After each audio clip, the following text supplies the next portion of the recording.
உங்கள் வசந்தசேகர். இன்னைக்கு ரஜினிகாந்த் அவர்களை பற்றி தான் பேச போகிறோம். இவர் 1950 டிசம்பர் 12 கர்நாடக மாநிலம் மைசூரில் தாங்க பிறந்திருக்கார். இவருடைய உண்மையான பேர் சிவாஜி ராவ். இவர் சினிமாவுக்கு வந்ததுக்கப்புறம் ரஜினிகாந்தாக மாறி இருக்கிறார். அவருக்கு ஏகப்பட்ட பட்டங்கள், சூப்பர் ஸ்டார், அதுமாரிலாம் நிறைய பட்டங்கள் இருக்குது. இவர் கிட்டத்தட்ட 170க்கும் மேற்பட்ட படங்கள் நடிச்சிருக்காருங்க. இவர் முதல்ல 1975 அபூர்வ ராகம் கே பாலச்சந்தர் இயக்குனர் அவர் தான் அறிமுகம் பண்ணி வச்சிருக்கிறார். இவர் அதுக்கப்புறம் இவர் நடிகரே கிடையாது. அதுலேருந்து இன்றைய காலகட்டம் வரைக்கும் நிறைய நடிகர்களுடைய எல்லாம் நடிச்சிருக்கிறாருங்க.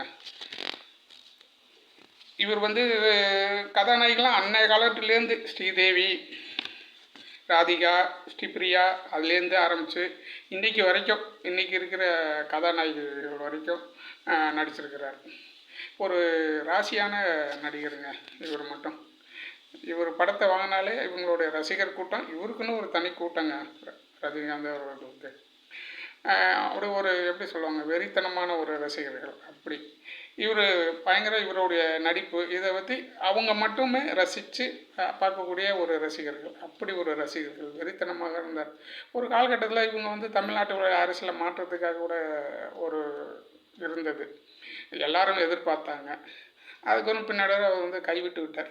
எல்லாத்துக்கும் ஒரு ஏமாற்றம் தான், அவங்க ரசிகர்களும் மிகப்பெரிய ஏமாற்றம் தான். அதுமாரி ஒரு இருந்தது. மிகவும் தமிழ்நாட்டுக்கு கிடைச்ச ஒரு மிகவும் ராசியான நடிகருங்க. நன்றி, வணக்கம்.